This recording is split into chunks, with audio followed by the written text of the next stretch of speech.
but I would like to start with one. You probably remember Professor Ricciardi stating that courage is contagious and change doesn't begin with everyone, and that someone is you. So I hope this will be the message to start this second day.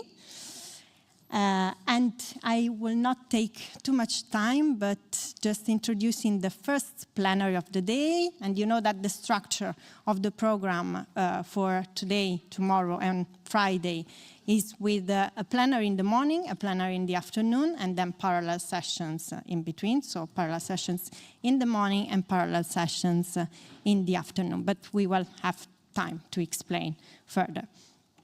So this first session, plenary session, is titled The European Green Deal as a Case Study for Advancing the Great Transition.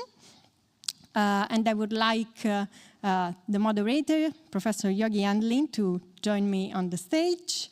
Yogi is an assistant professor at the Erasmus School of Philosophy here in Rotterdam and core faculty of the Dynamics of Inclusive Prosperity Initiative at the Erasmus University Rotterdam. Thank you, Yogi. Thank you so much, Professor Cadeau. So we have a great panel today. Good morning, everyone. We have a great panel talking about the European Green Deal as a key study in advancing the great transition. So Europe has run with this notion of the Green Deal and has had hiccups along the way. But I think that the institutionalization from the 2018-2019 era before COVID, when there was this huge push and Europe was committing €1 trillion over 10 years for the green transition, this really anchors the green transition in Europe in a way that in few other places has taken such root. So today we have some great intel from our very own Astrid Ladefoged. My apologies for that. And Astrid is head of unit of the green transitions at the European Commission and has spent her whole life working on figuring out how do we achieve this great transition? How do we work with sustainability in a way that cuts across all of these different silos and barriers so that we can integrate that and actually make headway? Our next speaker after that will be Dorota Sienkiewicz from EuroHealthNet, who is working on food. Will be talking to us about food and agriculture today, and the European Green Deal as a health and social deal. So how does planetary health weave in here between this notion of a just transition, and how do the social and health elements connect? And Dorota is a senior policy liaison expert at EuroHealthNet. And finally, we will have online Giovanni Mori, an energy engineer and host of the podcast,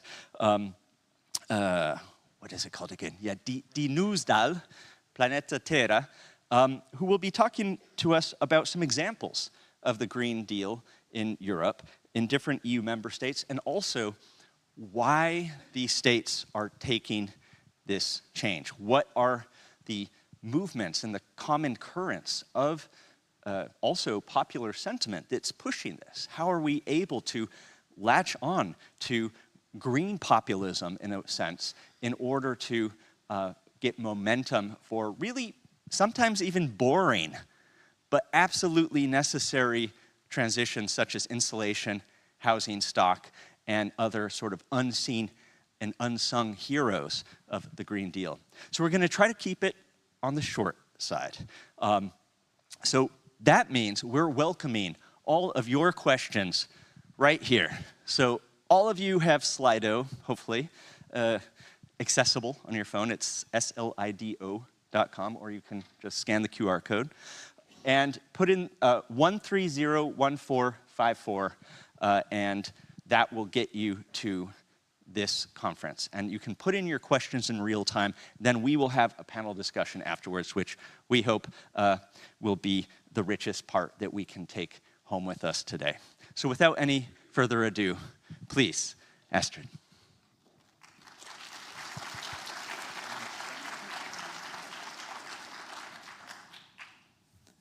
Thank you so much and good morning. I will just see how to, okay. Looks easy, so far so good. Thank you so much for inviting me. I'm absolutely passionate about the European Green Deal, so I hope that after this session you will share that passion with me.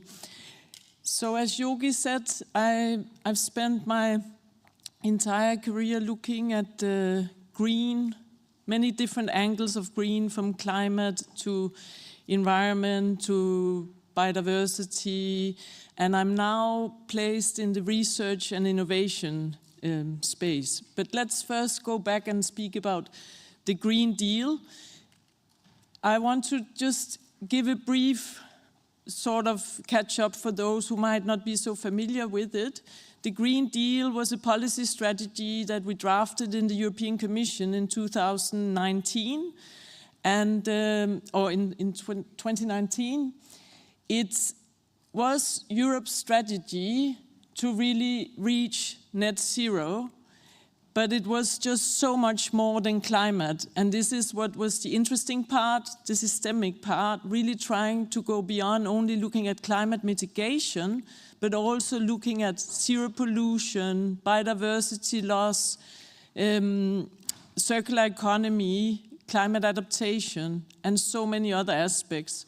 We also looked at many systems, like the mobility system, the food system, the energy system, and we devised this strategy with all of these axes and this systemic approach in mind.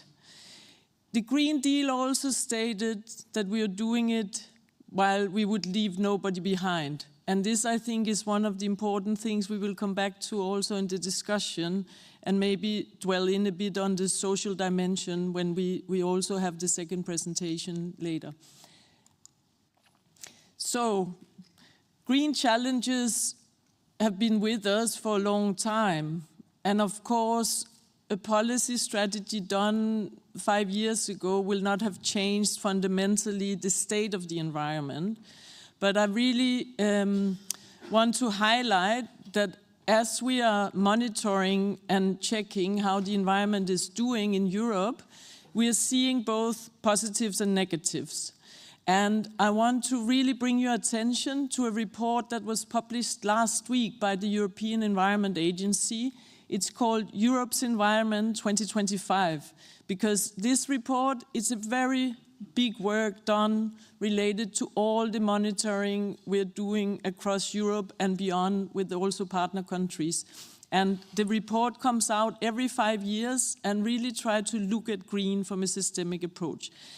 Here I put a couple of snippets from the report. The report is full of good news, but also bad news. And we're seeing a lot of worrying trends that continue, making us convinced that we need to stay the course on the Green Deal.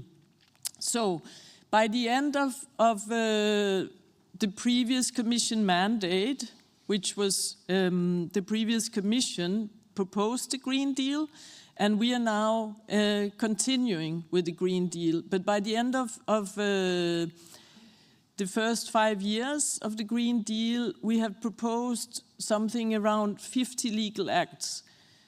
Well, these are, of course, just prints on papers.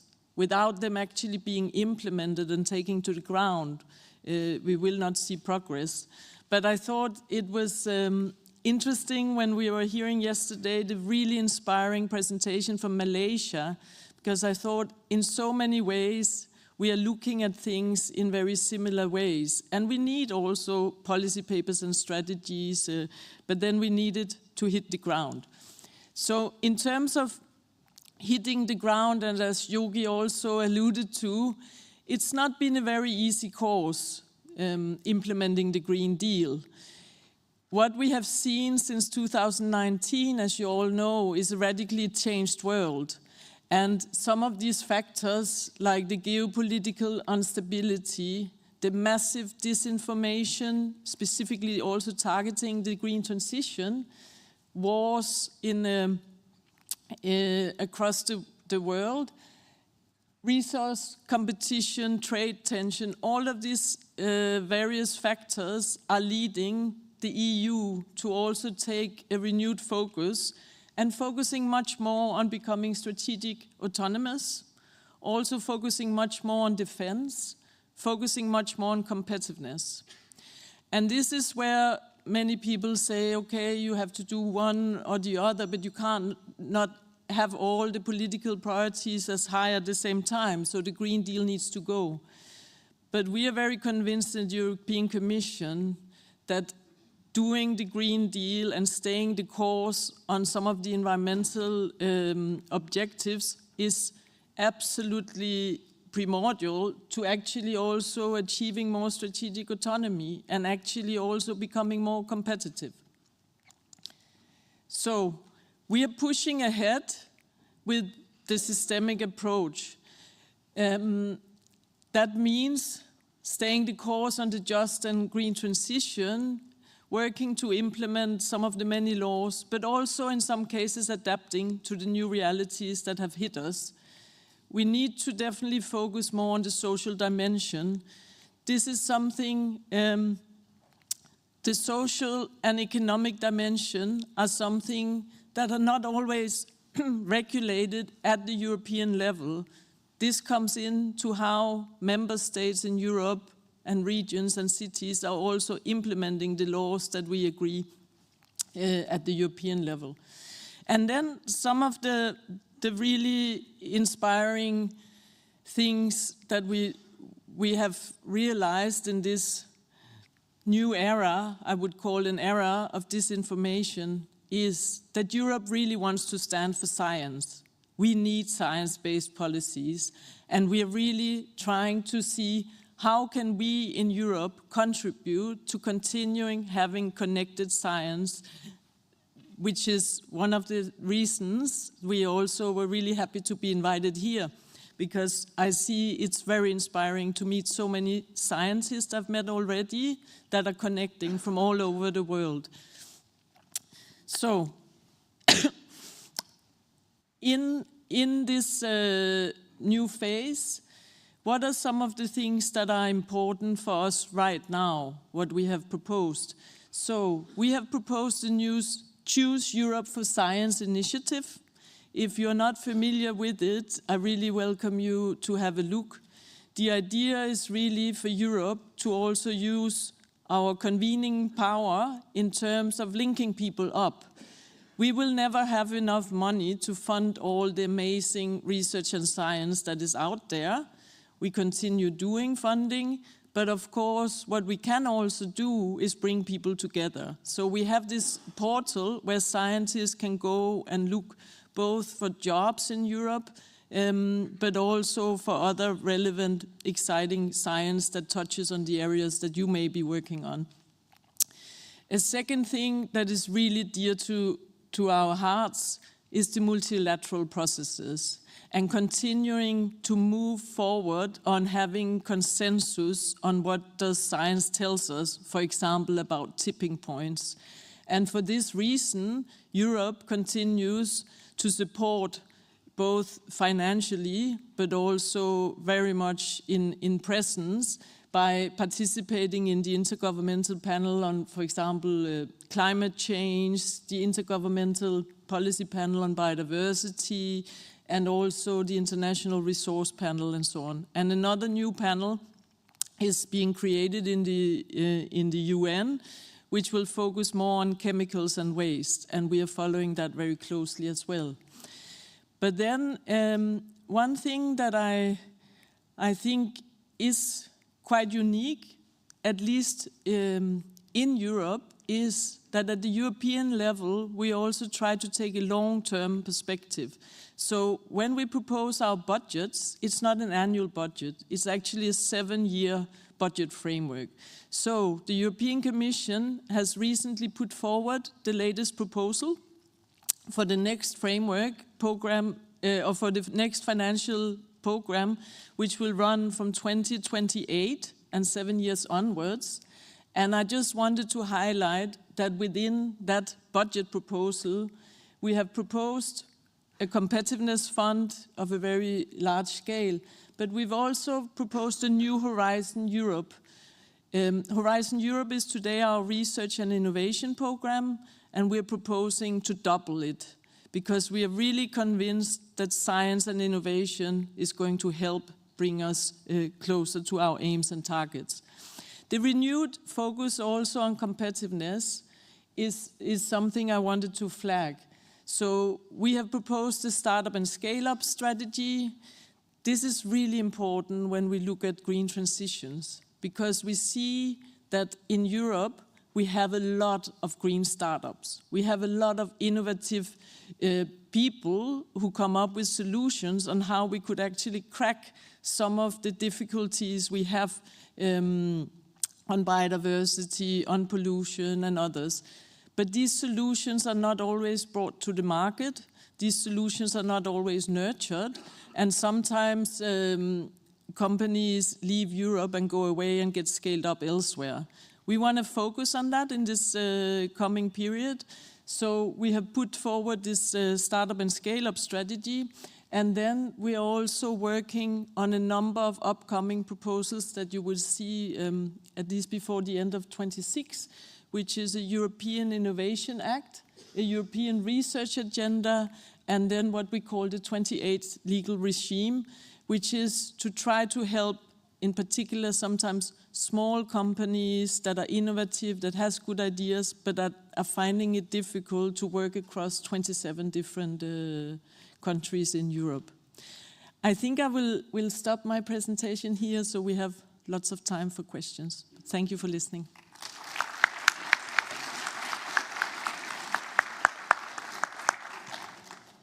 Thank you so much, Astrid. So, without further ado, Dorota.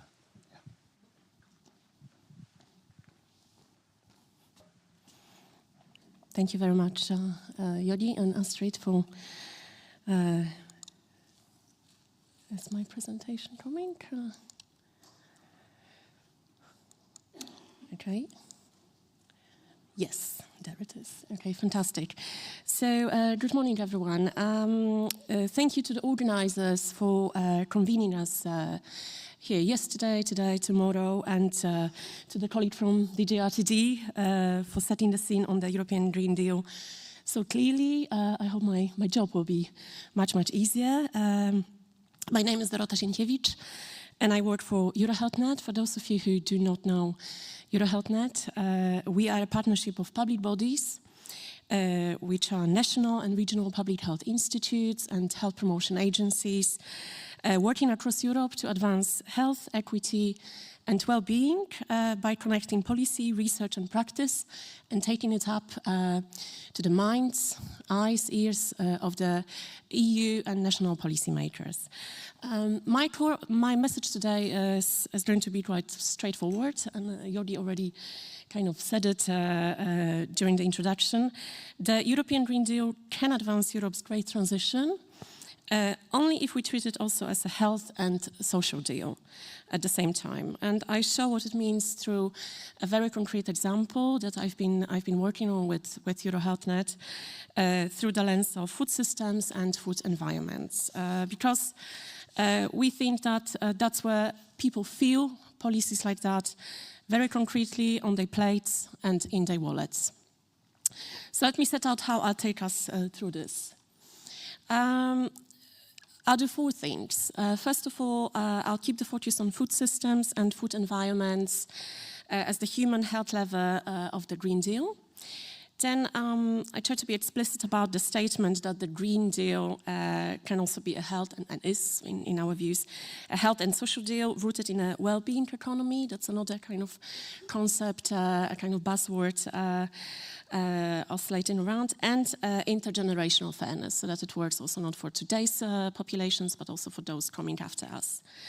Third, I use a lens of health equity and social justice delivered via an EU floor with local ownership.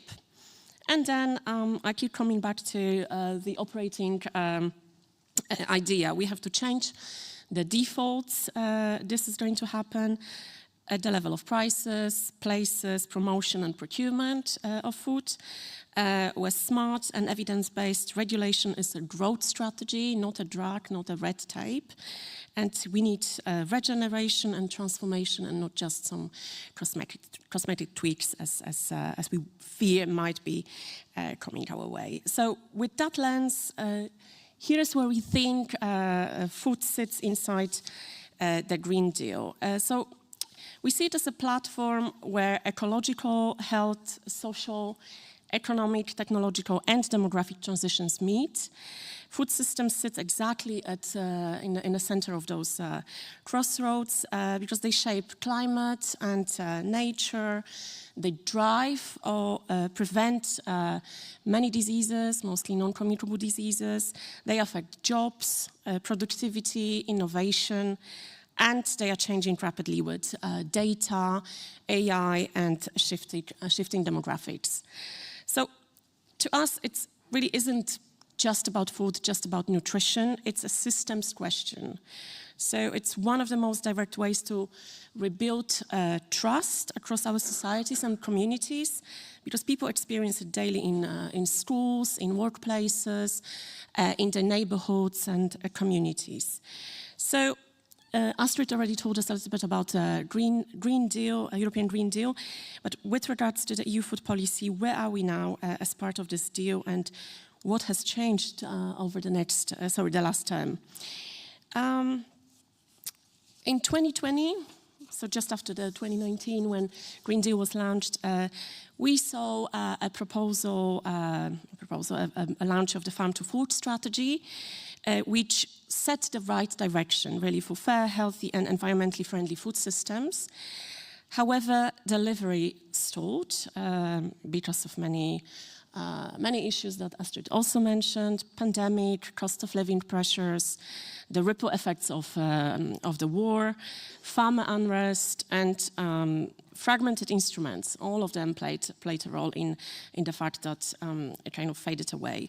Then we saw, and we were hoping really and working really, really hard with a variety of civil society actors around the EU strategic framework for sustainable food systems.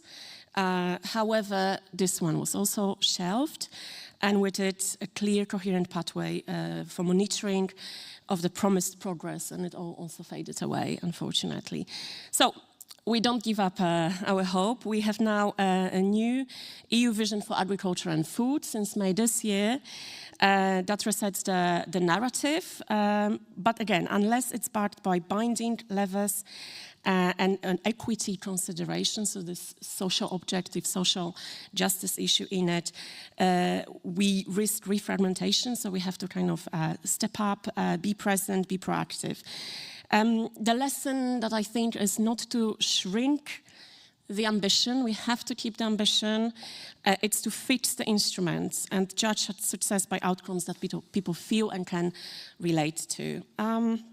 So before instruments, we have to agree on the operating principles that actually deliver. So I was kind of thinking about it, and I thought, how about putting just this up front?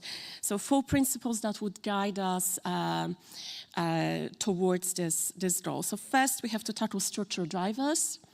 People respond to prices, places, promotion, procurement. So what's cheaper, let's say, or more affordable and healthier in their views.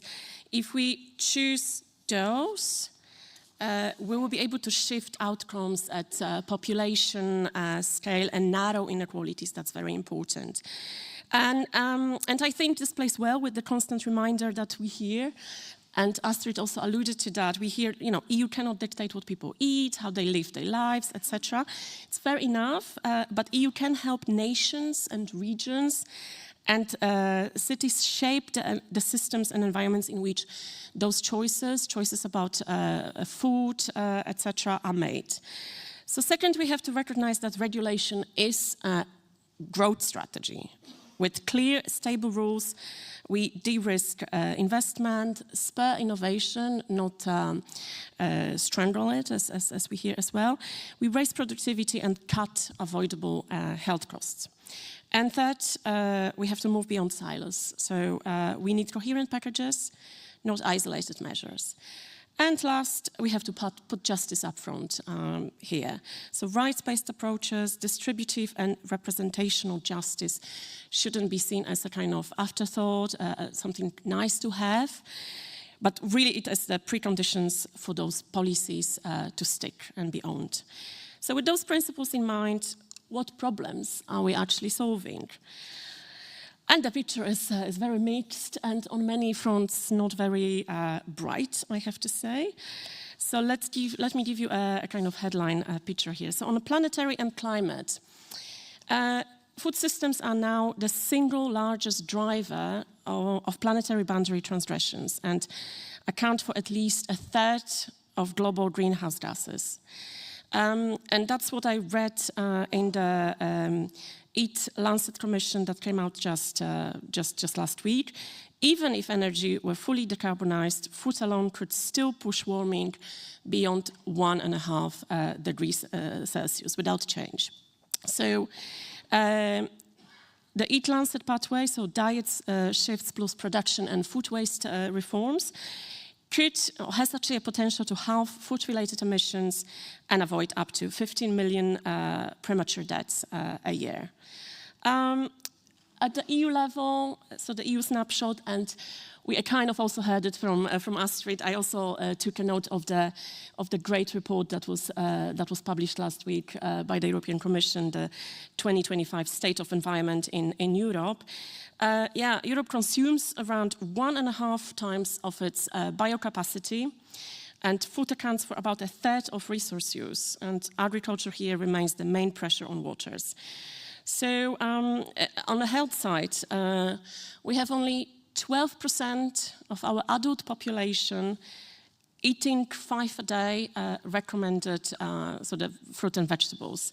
So it's way below the let's say healthiness levels.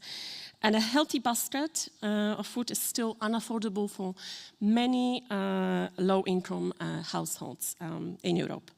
What is affordable often are processed, highly processed, ultra-processed foods, products, and we've seen that the consumption of those, at least in Europe, but globally really skyrocketed in the last years. So in Europe, for example, an average 27% of daily caloric intake comes from this source only, and in some countries it's up to 50%. So there's clearly something not right, right? And this is not sparing adolescents and very young children. About half of adults in the EU are overweight, and about 1 in 6 to 7 are obese. Among children as young as 7 to 9 years of age, 1 in 4 are overweight, 1 in 10 are clinically obese. So we can see that the health burden is really huge. The diet-related NCDs remain leading cause of avoidable mortality, and diet is a public health lever, and food environments are how we can elevate it and pull it. So the burdens are not shared equally. How am I doing on time, Yogi? Yes, okay. The burdens are not shared equally, and that really matters for legitimacy and delivery and the backlashes of resistance really that we've also seen in the last years. There are 2 realities here that we have to kind of take note of and name. So first, an issue of concentrated responsibility and unequal exposure. What we know is that roughly globally, the richest 30% are responsible for over 70% of food system environmental pressure.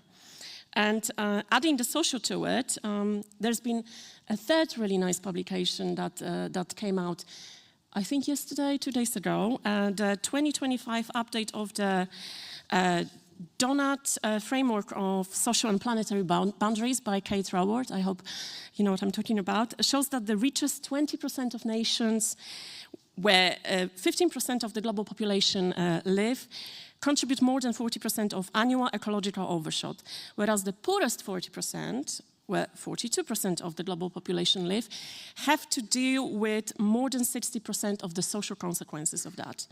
So within Europe, and I said it already before, low-income communities, families, individuals are more exposed to unhealthy food environments and face worse access to affordable, healthy options, living in areas characterized as food voids, food swamps, food deserts. So another issue that I wanted to mention here, it's an issue of work and wages, so the employment issues, etc. Around 1/3 of food systems workers earn below a living wage, and women here are disproportionately affected. So that's really not a detail, it really goes to the heart of the fair transition. And then there's an issue of commercial determinants here. So availability, price, placement and promotion, where food industries really are at the forefront of dictating those determinants and shaping people's food choices. And we know that, so the science tells us, voluntary pledges haven't delivered population level change. And we need binding protections, including marketing restrictions to protect children and vulnerable consumers, and this also includes online outlets and spaces. Labeling that makes sense to all, and it's easy to understand, and public procurement that resells defaults in places that people spend the most of their times and eat mostly, such as schools, hospitals, and other public institutions. So these trends and inequalities really reaffirm the case for using the European Green Deal to overcome the dependence of nations on unsustainable food systems, really, and reorienting them towards regenerative and distributive systems. So how do we design this governance? Think of a nutcracker. We need top-down consistency and bottom-up legitimacy to crack open the systems that are stuck. So at the EU level, the top level, we have to set a fair floor with coherent directions and guardrails across the vision that I mentioned for agriculture and food, common agricultural policy, funding, standards, and common monitoring, so that every member state, whether it is a big member state or small one, knows the direction of travel. And it's not that one member state introduces rules and people go by their foot in the neighboring state. And then at the bottom level, bottom up, at the local level, we tailor the delivery. Right, so at the schools and hospitals procurement level, retail and urban zoning, we work with short supply chains and circular models, and all of that really co-designed with communities. So the measures are relevant and durable and meet the needs of the people. And here, the participation is really, really important for delivery. For example, via food councils that include workers, that include parents, young people themselves, whole school approaches, and so on and so forth. So inside this clump, it's a lot of information, I know, so maybe I just many of these I already mentioned. We have to work on many different fronts with fiscal measures, with the consumer protection, and so on and so forth. And maybe I go to the bottom on how do we land it. So we sequence felt measures first, prices, plates, and we provide transitional support for farmers and small, medium enterprises to not to be left behind, right? And they need support to do that. And I think communication is also very important. That's a lesson that we've learned throughout the Farm to Fork and Sustainable Food Systems initiatives that didn't really go far.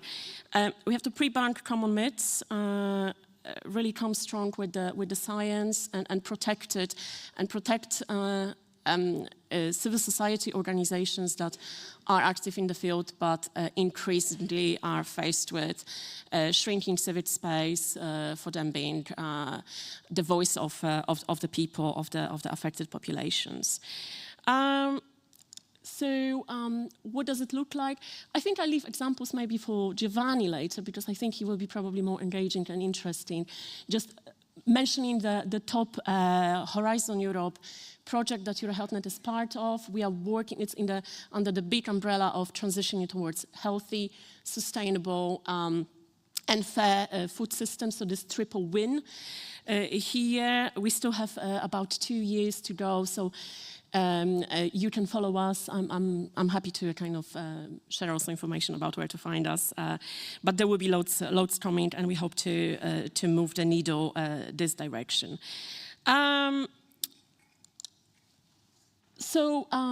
Maybe I'll just skip. So how the success would look like.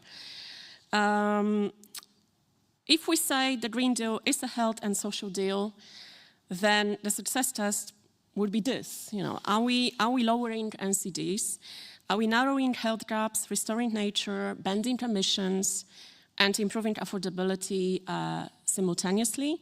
And food systems let us prove that on the ground, very concretely, in schools, hospitals, neighborhoods, with policies that people can touch, can taste, can eat in this case. So we are for structural, well-regulated, justice-led change that isn't a constraint on competitiveness. It's how Europe builds innovation, it's how it builds security and resilience for today's families and future generations. And I think this language has to be really repeated over and over again in this changing context that Astrid also alluded to, going towards competitiveness, defense, securization, etc., which really risks working only for just a few and not for all as we need. So with this, thank you, and I'm open for any questions in the later on. Thank you.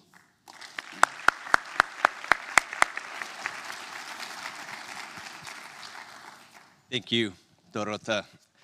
So our next speaker is going to be online, so hopefully that will work.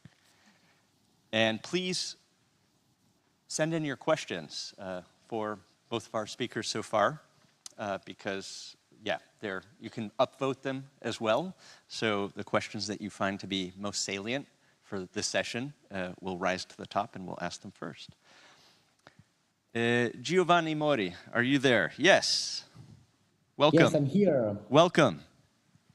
Welcome to you. Yeah, there's a lot of crowd there, so I'm happy to be here. Also, if I'm not there, so like, thank you. Thanks for the invitation.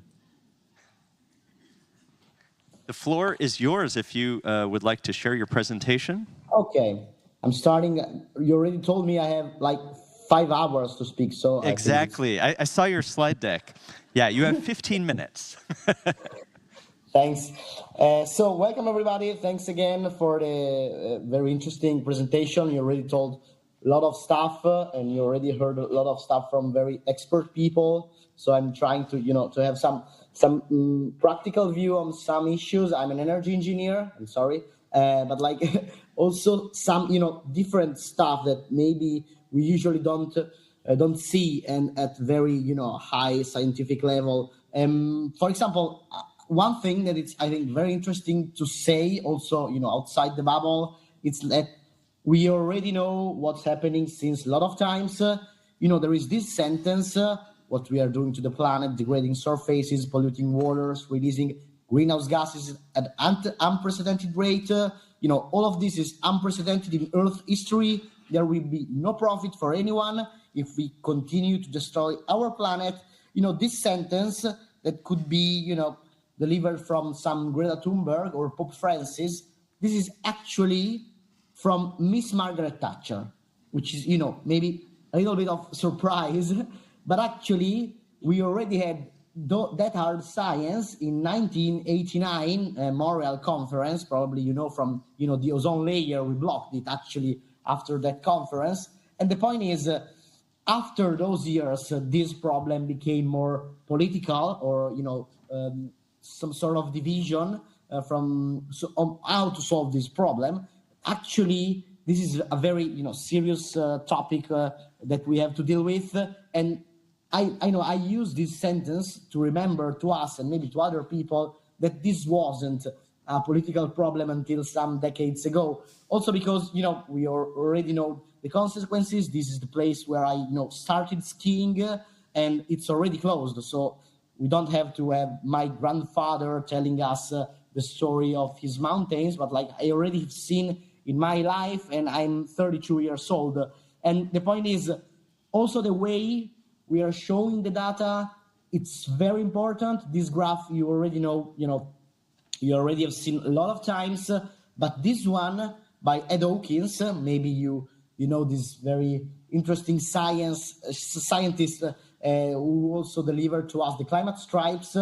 These graphs, it's, the global temperature variations from zero, Jesus was sort of born here until right now. And actually the graph doesn't stop here, but actually it stops here. And, this is the usual graph we use all the time, but like explained like that, maybe it helps us, to convey better our message, because we see very sharply here the increase in intensity and in time of the global rise of temperature. Also, another thing that we have to keep in mind is also the difference about, the health of people. So we are speaking about One Health, and also the thing that we are all connected with the planet we live on. And I think this graph from Thierry, which is a researcher from ETH, it passed me this graph just before it was published. Then it has been published, and then it has been used even by IPCC as one of the most, I think, useful graphs to show us why at different generations we see different life scenario. And maybe you already have seen this one, but I think it's very interesting to see how we are going to live in our future according to our age. For example, my parents was born here in the 50s, and so their life is sort of here, and they are arriving here. I was born here, but like, for example, my nephew, Leonardo, who was born in Germany 2 years ago, is here, and this is his life. And so, we have many scenarios in front of us.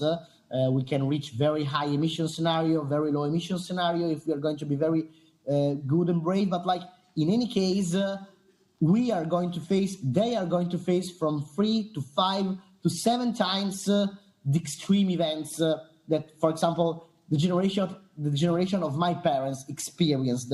So that's a very important thing to keep in mind, also because everybody has connections with different generation, whether they are your nephews, whether they are your children. This is a very important connection that we have, I think, to keep in mind, and also to convey wherever we go, because it's much more human interaction than extreme events or typhoons or drought or, lack of natural resources.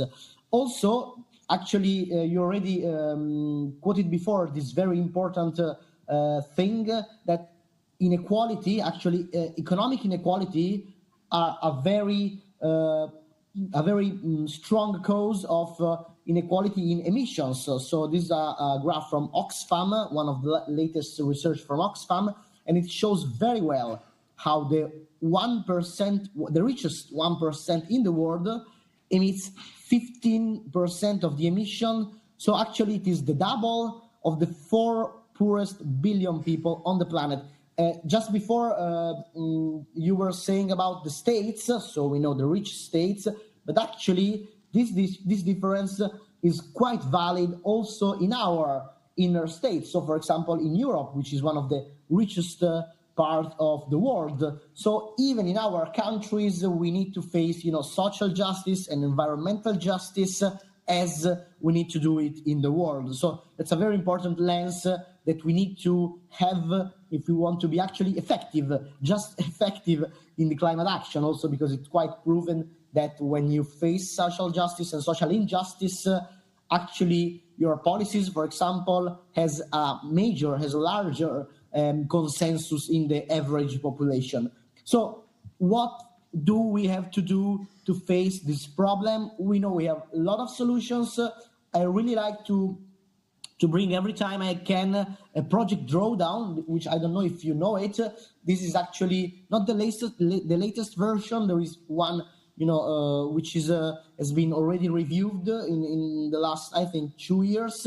But actually, Project Drawdown is an American project that shows us the 100% most efficient solutions in terms of facing and actually inverting the climate crisis. And I think it's very useful because, especially for engineers, energy engineers like me, which loves to be, in the center of the scenes because we are talking every time about fossil fuels, actually it reminds us as the energy problem is part of the problem. So, for example, in yellow, we see the solutions which regards the energy. So, for example, we know we have to do a lot of renewable energy, wind turbines, solar farms, everybody else. But, for example, already very well explained how the food, so the red parts are the ones regarding the food. So reduced food waste. Actually, we throw about 1/3 of all the food we produced. A plant-rich diet, which is a very elegant way to say we have to eat much less meat, much less animal protein, and like that. So plant-rich diet is a very elegant way to say it. But like these combined are much more efficient than, for example, wind turbines or solar. And every time we speak about solar and turbines, and much less about what we eat. Or, for example, in green, you see the solutions about the nature and actually the conservation of nature. And just 1 week ago, we have seen a new report about Europe and how Europe is losing green fields, about 600 football field per day of green field. And another very interesting topic is, the rights. So educating girls and family planning, which actually it's about gender balance. So it's about providing human fundamental rights. It's actually one of the strongest instruments we have to face the inequality of emissions and also to face the problems we have in front of us. I have no time to go deep into this analysis, but actually I really advise you to study drawdown.com site, which is very complete, a lot of information, a lot of data collected from all over the world. So it's very, very, very useful. So I think also this thing changed a lot of stuff. And it's not me telling how people in the street, also me, changed a lot, not only of our perception, but actually a lot of the policies we are seeing. So there is this graph from International Energy Agency. So again, it's not Greta Thunberg, it's International Energy Agency, which shows us how fast we have seen policy documents, for example, on net zero emission pledges, on net zero emissions legislation, just from 2019 ahead. Everybody knows we had Paris Agreement here in 2015, but actually nothing happened for years.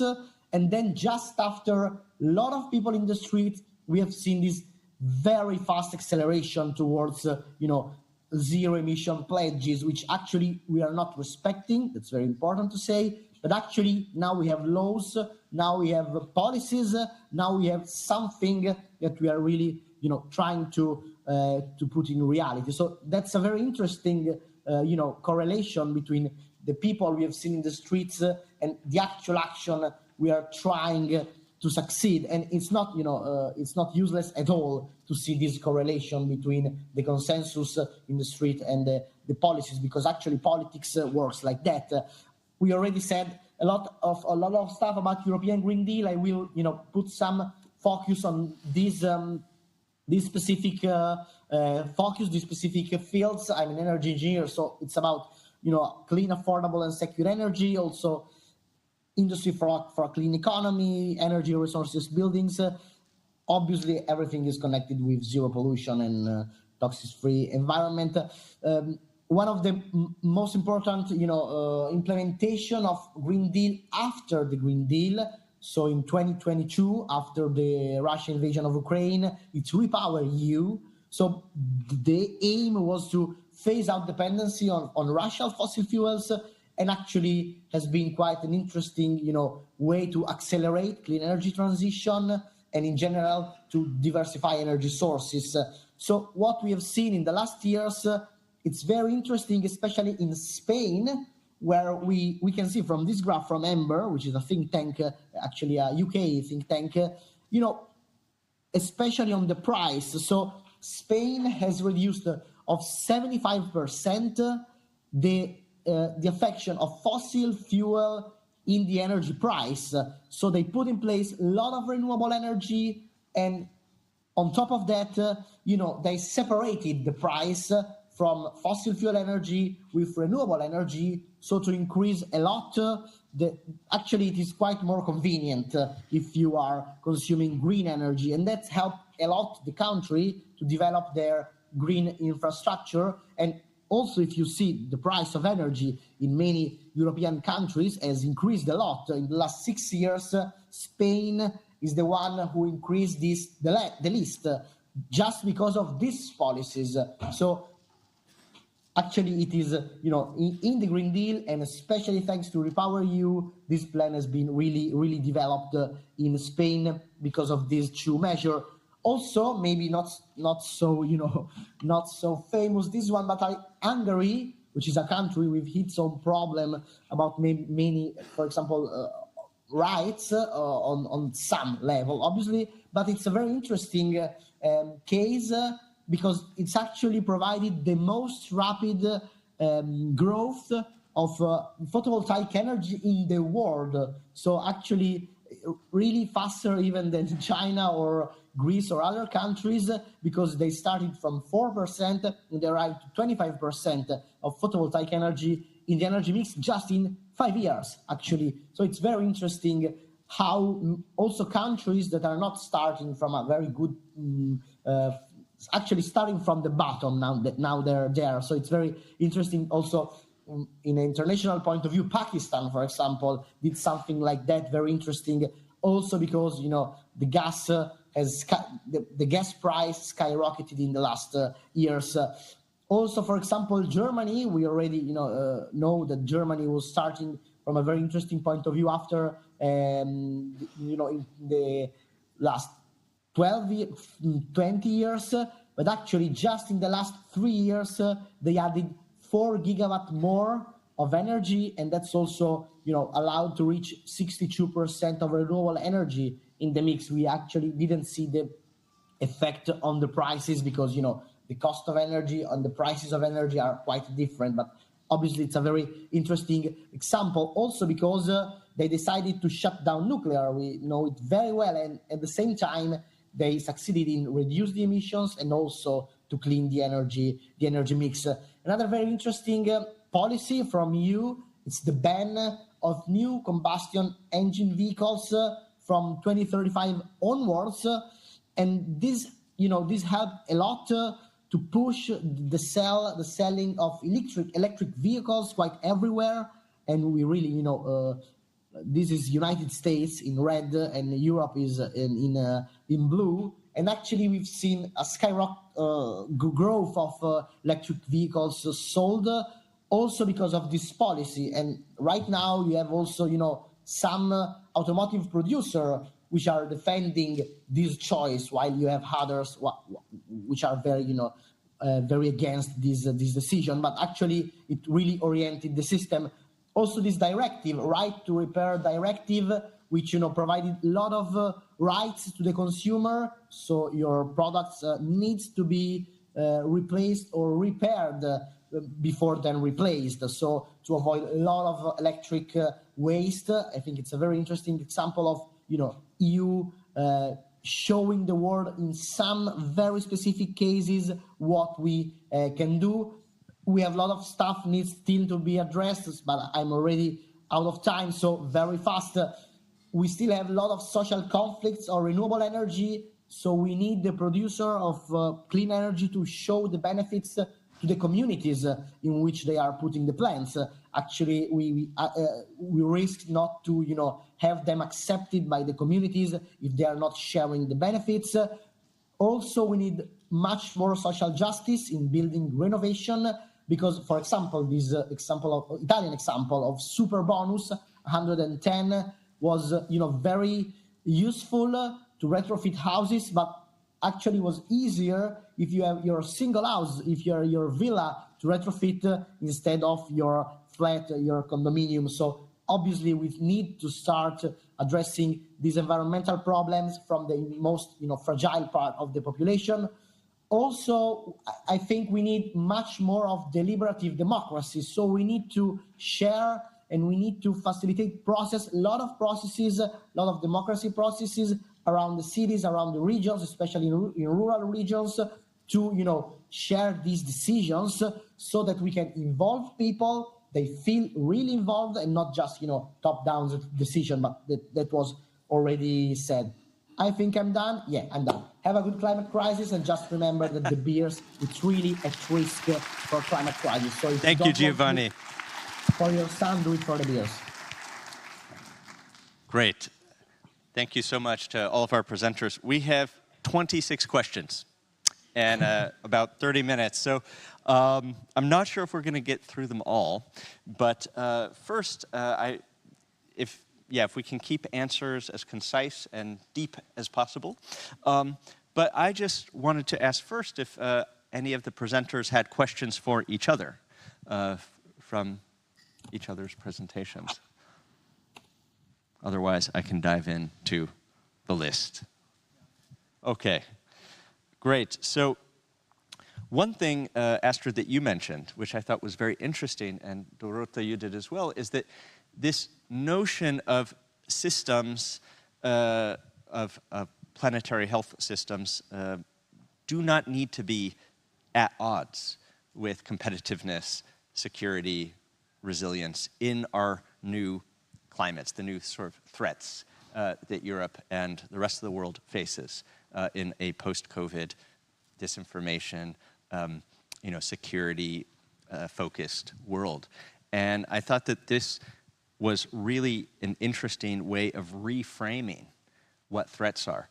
For example, Bill McKibben and others have, and in the book Goliath, there's this talk about, it's really easy to bomb oil processing facilities, nuclear power plants. It's very difficult to bomb solar panels and wind turbines. Why? Because one is centralized, the other is distributed, right? When you have a massively distributed energy system, it makes it very hard to take it out because it's so modular. The same thing with food systems. If you are, producing 1/4 of the wheat of the world in one country, that makes you very sort of attractive to attack. However, if you have many crops that are used locally, and there's not as much sort of for export, and instead it feeds a local population, it makes it much harder to sort of grab hold of a major commodity. So how do you see the Green Deal in Europe helping to, as upstream as possible, address security, competitiveness, and resilience? I'll start. I think you're absolutely spot on in terms of we need to look also at this lens of what are the crises actually helping us with. And in many ways, I see a lot of the whole debate about wanting to be strategic autonomous is going well hand in hand with something that the environmental movement has always focused a lot on, which is think globally but act locally. And looking at more resilient, at a smaller scale, decentralized systems, be it for food, energy, and so on, that in many ways is obviously a win-win. I think when it comes to the question about competitiveness, I also sometimes get surprised why some people are so reluctant to embrace competitiveness, because competitiveness is also about strong, resource-efficient companies gaining new markets. It's also about new, innovative solutions actually winning and taking over and outcompeting the old incumbent industries that no longer has a space maybe in the new green transition. So I think these agendas, we really need to make them go hand in hand. Yeah, hello? Yeah, okay. Yeah, that was a very important question, and just to kind of capitalize on what Astrid has said, yeah, that was one of the things I hope I made kind of clear or highlighted in my presentation, this kind of top-down versus or plus bottom-up approach, like really a kind of place-based, assets-rooted ways of working and translating what's coming from the top level, so that we go hand in hand with what it means to be competitive, right? It's also how healthy our populations are, how productive they will be now and in the future in generating fiscal revenues for countries, for nations to actually reinvest it into economies, businesses, environments, etc. And there are really a kind of nice ways to while working at environments and systems level, a kind of tailoring it really to the needs of certain populations by, I don't know, we have nature-based solutions, right? The social prescribing is coming up as well. So like sending people to do activities that they forgotten they could, right? And that also solves many other social problems, social isolation and loneliness that we see in the uptake, hugely affecting people's lives these days. And innovation really also, like, beyond this kind of, looking into biotech, bioeconomy, this kind of, I see it as being a humanist or a psychologist, actually, hard innovations, also looking into the social innovation. What is it that makes and sustains the social fabric of our societies? Really, that's the beauty of it all. And European Green Deal, this kind of transition holds the enormous potential in this regard. Giovanni, do you have anything to add to this question, or should? Okay. Like very briefly, I think that we need to show and we need to understand how to make the people understand that the best choices for us are quite statistically the best choices for the planet. So for food, it is like that. Your diet expert will provide to you and advise to you that the diet which is the best for the planet, and actually the transportation system is like that, and even the energy, so that we can free us from the fossil dictator that we know.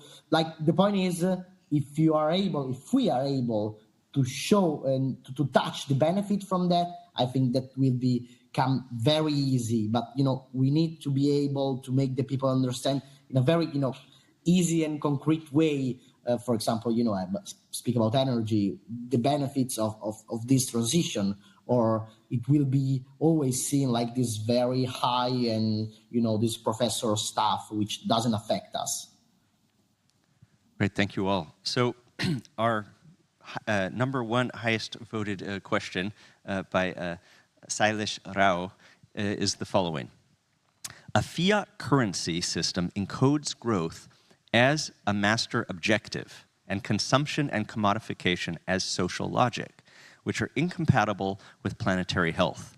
How is the EU Green Deal planning to overcome this fundamental limit? So that's a big one, and if I get that right, I think I will become world famous. But let's maybe look at it also. I see in the question also really a lot of criticism of how we have decided to design our system today. And I want to come back to something that Sam Myers talked about yesterday, which is externalities. I mean, so we have chosen in Europe to live in a market economy. And this is a choice we made a long time ago. We have chosen that many of the decisions each of us take every day are relating to price. Not all of them, we also make other choices in our life, interhuman choices, but every time we go into a shop and decide if we buy this sandwich on that sandwich, we often react on price, also quality and so on, but price is important. And where we have not moved enough in the Green Deal, there's a sentence in the Green Deal that speaks about the need to reform fiscal systems at the member state level. And until we do more on cracking that nut, we are living in a kind of world where all the prices and everything we are going around are actually telling us to go in the wrong direction. So this is something, and this is something I also wanted to mention in relation to the work of the Alliance, and really try to see how can we join up with more thinking in the economic and financial sphere. Because unless we crack that nut of actually changing the prices to reflect what we value, we're not going to get as far as we would like. Yeah, thank you. I completely agree, and so does our audience from the questions. And of course, there's not just one type of market economy, right? There are many varieties, and I think this is what we are battling for, right? So about a year ago, the U.S. put out, their economic sort of per capita income, which was considerably higher than Europe. But it turned out that the way that came about was heavily weighted towards the 1%. And if you took out the 1%, it was actually below the European median income. And so there's a big difference here, because it's not, sometimes math can be easily not necessarily giving us the facts that are most relevant to our society. And I think that being aware of this, and we have many good economists who are attentive to this, can help.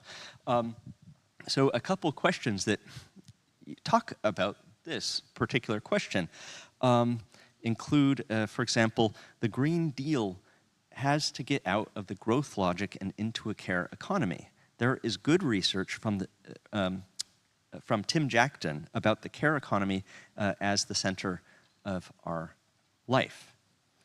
And I think perhaps related to this is also this question, how is it possible to try to change something in Europe with so many reactionary parties in our parliaments and so many fossil fuel and weapons and defense industry lobbies with access to money for parliamentarians, right? The notion that, in a sense, because, fueled by social media, extremism sells, right? Extremism rather than democracy. Macron just gave a great speech, actually, about this, within the last week, about that democracy is not about extremes, historically. It's about coming to consensus and having broad views. It's not that different from science in that sense. So how do any of you see these sort of dual questions of care, and then also how to deal with some of the questions that you also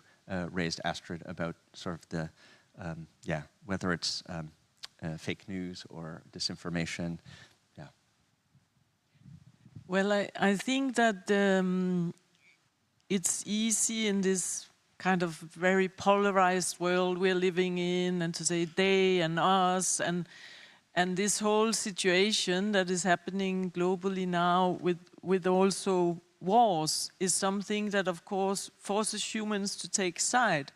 But as you rightly point out, I mean, progress is not, it's not built. Often you say you shouldn't waste a good crisis to actually get something done. But what we need is the kind of long-term structural changes, also of the economy. So, for example, when the last financial downturn also correlated with the COVID pandemic, in many ways, what a lot of people do is then focusing on, okay, we need to get all of this more money and we need to make it all green and reform. But if your economy is like a big soup, a big gray soup, and you put a lot of new green peas into it, it will still be a grey soup after you stir it a bit. So it's really about working on the fundamentals. One of the fundamentals in any democracy is a really good tax system. If we look in Europe, this is something that we haven't managed to change much. We talk a lot about green taxes, but over the last 15 years, we're still at 6%. And most of those taxes are focusing on carbon and carbon alone, but we haven't managed yet to find a way to tax biodiversity loss, pollution, and other issues. So for me, that would be one of the things I would really focus on. Just one thing about what you say. I mean, it's also easy to be a bit paralyzed about all the negative extremist things that are coming up, views. But honestly, I think there's always been extremists in the world, right? So as you say, I mean, the other approach is science. It's the nuance. It's bringing science. It's interconnecting people. And as my former director always said, anxiety is not a policy. So we need to do better than that. Can I just very quickly?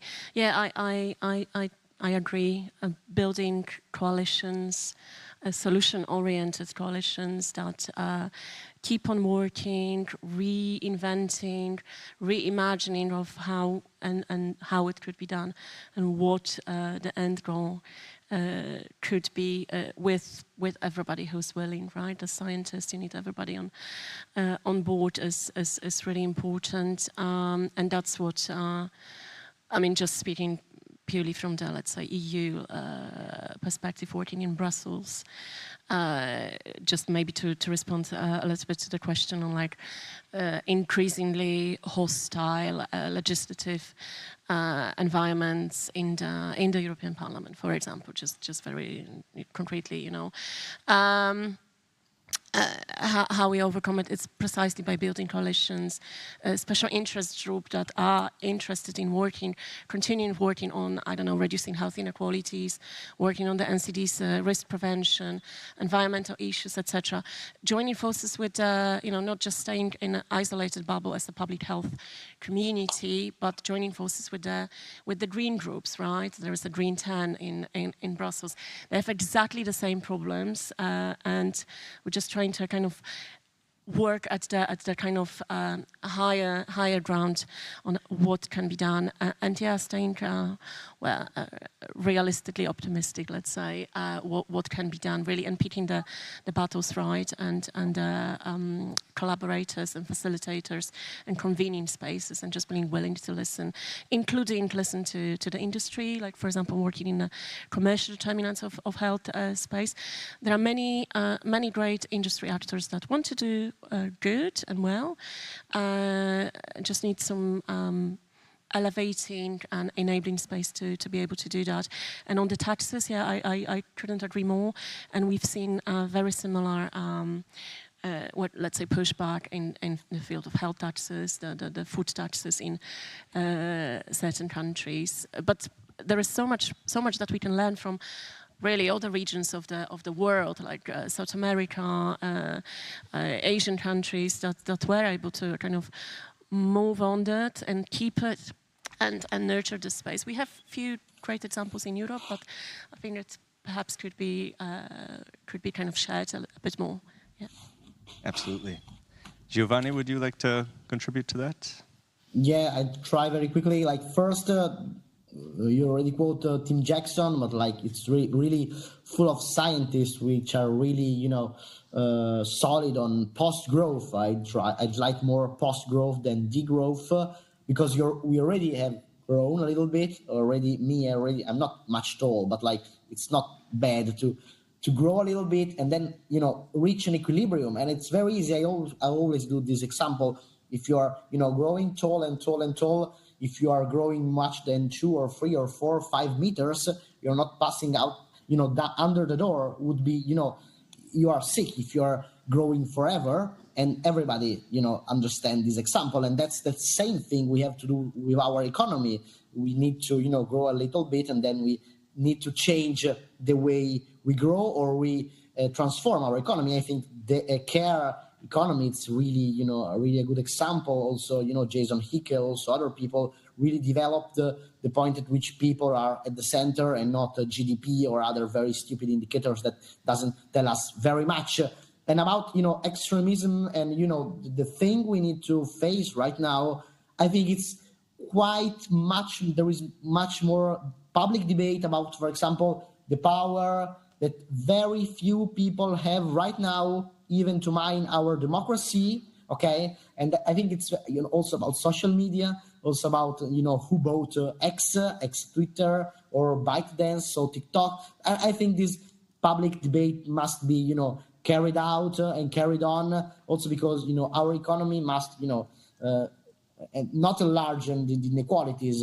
And so the extremism, yes, we need to face them. At the same time, we need to understand that we are in a very complex moment, and we are not having any climate action if we are not having any democracy. So just 3 days ago, Sunrise Movement in US, who, pushed for Green New Deal, they said they are right now fighting the authoritative,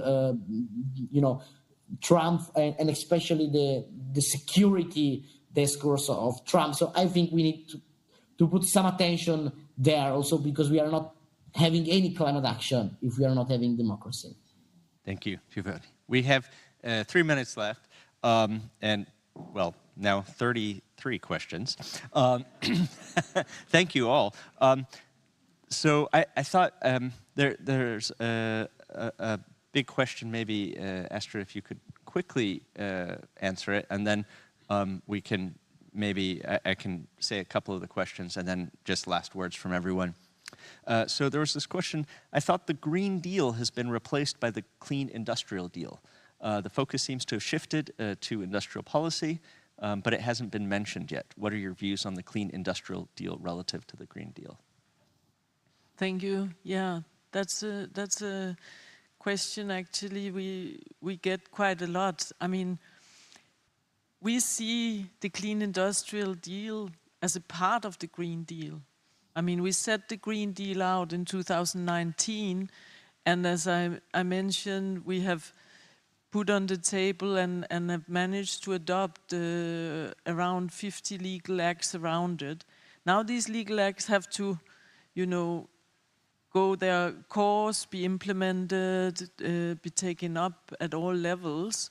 But at the same time, in order to really speed up decarbonization, we propose this Clean Industrial Deal, which is really a very targeted deal that is pointing at specific, very energy-intensive sectors and trying to speed up the transition and accelerate it in those. Thank you. Okay, so final barrage of questions and then last statements. So how can we leave no one behind when hidden costs are seen as externalities that support unfair trade barriers? Why can't we prohibit the sale of unhealthy, highly processed foods? To discourage poor dietary habits, healthier foods are often more expensive, limited access for lower income communities. Giovanni's slide about the impact of street demonstrations on the Paris commitments of EU states was compelling. How can we engage with multiple constituencies, labor, faith groups, women, children's organizations, and many others, with the clear concept around we can all coalesce? And then finally, is the EU level the most effective level for advocating transformative change right now, or are there other opportunities at the national and regional levels that might be more effective? So, 30 seconds, each of you. You don't have to answer all questions. Maybe take the one that was most salient to you. Shall I start? Okay, 30 seconds. Is the EU level the most, let's say, strongest or the right way to go about it? For example, linking it to the question of banning, prohibiting, limiting the sales or whatever marketing of the ultra-processed foods. well, the answer is probably always yes and no. At the moment, it seems that it's the really local governments that and councils that can take action because the EU level is actually saying no, you can't do that. There is a freedom of selling whatever you want, and the health argument, funnily enough, is less words than environmental argument. That's also the case, for example, with the sale of the disposable vapes or something. For example, in Belgium, the environmental argument passed through banning this rather than just purely health environment. And the same is a little bit with limiting the sales of ultra-processed foods, junk foods around schools, for example, in the region of Flanders. It's the local level that has the most of the mandate, let's say. The EU level is not there yet. And for the moment, we don't really see it happening with the political willingness not being there. So maybe just... Great answers, Dorota. Thank you. Yeah, maybe on leaving nobody behind, I think, this is what is really, really tricky. And this is also where I think we need to come together and also sometimes not only talk about win, win, win, and it's all win-win. Yeah, that might be when you're looking at the macro level, but we also need to accept that there are some losers in a green transition. There are people that will lose their job because the industries that they're working in is going out of business. And we need to earn up to that, and we need to discuss it. And I think that is in a way linked to the questions we had before about democracy and the extremism. I think we really also need to understand why some are fiercely against something, because maybe they have a very good reason, and we need to dwell into that if we want to move forward. Thank you so much. Giovanni, last words. Yeah, I think we all need a lot of money to do everything of it. So I think that's one of the main questions we need to face. And actually we have more money than ever around. The point is they are very concentrated in very few hands. And that's how we built our democracy, our sanitary system, our school system, our university after the World War II. In our countries, the highest tax was on 72% in Italy, was on 90% of the richest in US. In the US was 90%. We are at a very, delicate moment, and I think that we need to rethink a lot about this very, very strong concentration of richness, because we have the money. Simply, they are very concentrated in few hands, but we know how to do it. And also participating in democracy, we are, scientists, consultants, citizens, and we need to, take part in democracy. And I think that can help a lot. Well, thank you to all of our presenters today for this great panel. Thank you. And for all the questions that haven't been answered yet, maybe the presenters want to go into Slido and you can reply. Sure. That's an option too. Thank you. Please don't leave the stage for a quick photo. Thank you. Thank you again to the speakers, Yogi, the moderator, just Yogi. And I take advantage to... Grazie, Giovanni. Grazie. Thanks for your patience, Yogi. So some announcement, there is a coffee break, but before, as then we will go into the parallel sessions, all the catering, including lunch, is always at 12:30 at the first floor, so like yesterday. Lunch is a buffet style, like yesterday, but as today we have 2 lunch sessions, please remind that food is allowed only at the 4th floor, so only in the rooms where there will be these sessions. And these sessions are 2. One is starting at 12:30 and actually is a movie titled The Message of Jequi. Jequi is a Quilombola boy from the Vale do Jequitinhonha, sorry, my Brazilian friends, in Minas Gerais, and he faces a significant challenge to denounce the ills that progress threatens to bring to his region, especially the exploitation of natural resources, such as the waters of the river where he plays every day. And using his ancestral wisdom, Yogi devises a plan to share this warning with as many children as possible through a simple solution, a message in a bottle. So this is one of the options, and the second option is starting at 1 in the Fanfelde room, and is a performance, so part of our arts program from Noé Valdesvega, and is titled The Movement Practice Sharing Sessions in the Context of Planetary Health, Moving Perspectives from Through and For the Body. So be prepared to move yourself. And finally, don't forget that we also have our yoga session starting at 1:30 with the Orlag in the foyer here at this floor. But before going to the coffee break, we also have a short meditation session, always with Orlag.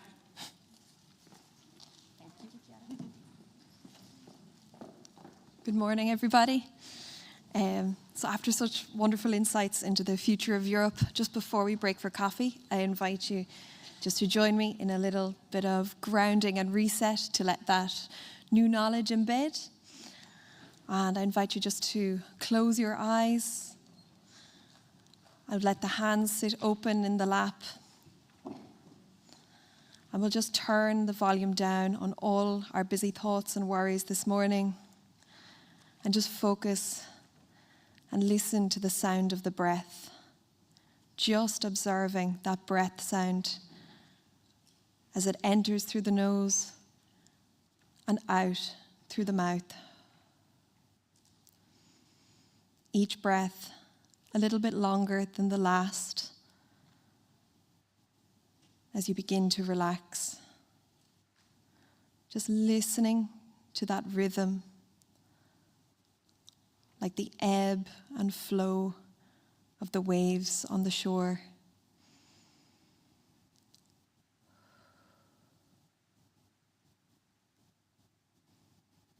Noticing how the chest rises and falls with each breath, in and out.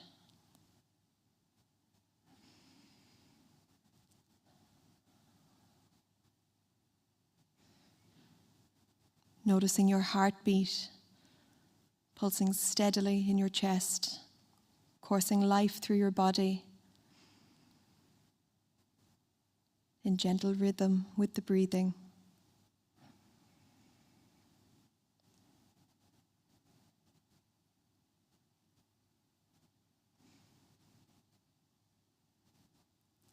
And we just notice through the body each point of contact we have with our chair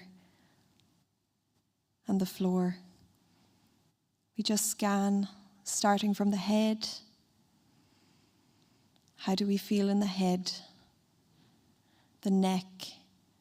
Are there any points of comfort or discomfort or tension that we're holding on to?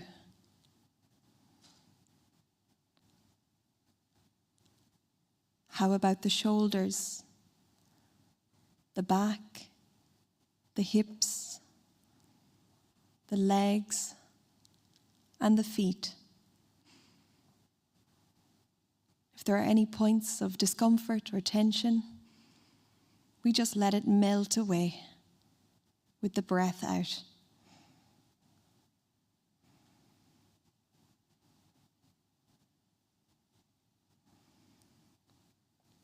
And just allowing ourselves a moment of stillness and being as we simply observe our body and ourself in that natural rhythm.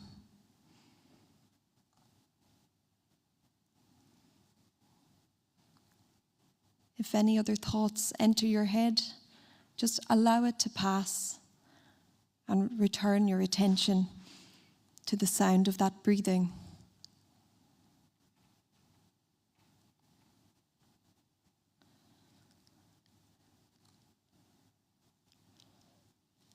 emotions that arise.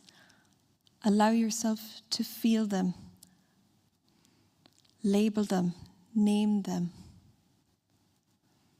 This is a safe space for you to feel those emotions.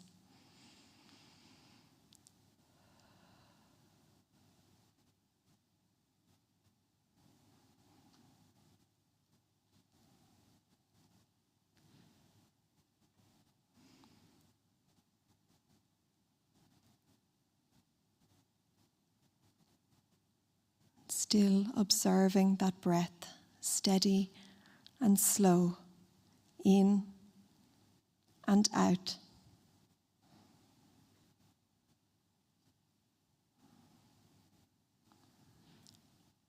Allowing ourselves space to simply be.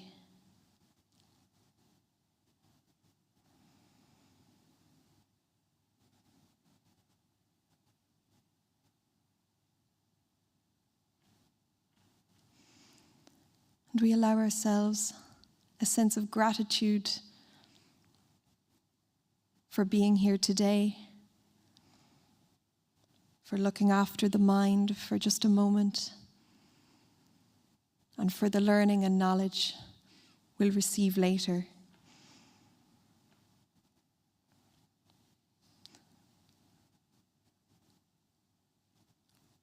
We'll take a breath in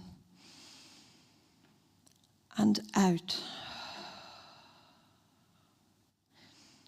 Allow a deeper breath this time. And on this big deep breath, we're going to squeeze the muscles in the hands, the legs, the feet, all over the body. Taking a deep breath in as big as we can. Hold the tension. And exhale, release it.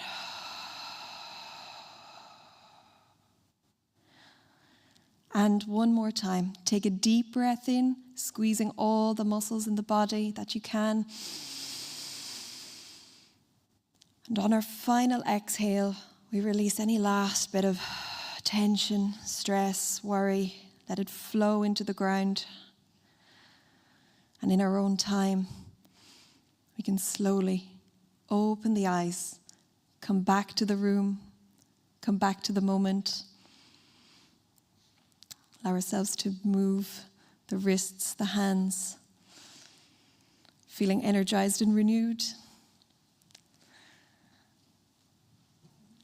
And what better way to couple that re-energization with a little bit of coffee in the downstairs. Thank you so much for joining me.